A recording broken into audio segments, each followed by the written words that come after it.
Aferat korruptive kanë vënë në pranga drejtorin rajonale të arsimit Luiza Tabaku.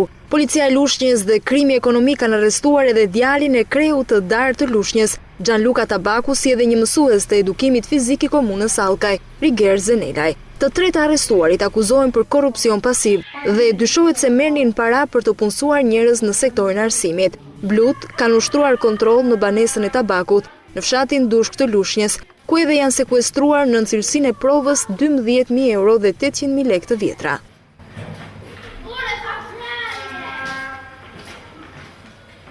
Ndërkohë në momentin që është ndaluar nga efektivët, drejtoria e darë Lushnjë ka pasur me vete 2.000 euro që ka tentuar t'i hedhë në tualetin e komisariatit të policisë me qëllim për t'i fshehur. Policia ka nisur hetimet për të zbuluar nëse ka persona të tjerë të përfshirë në rrjetin e punësimit në këmbim të parave.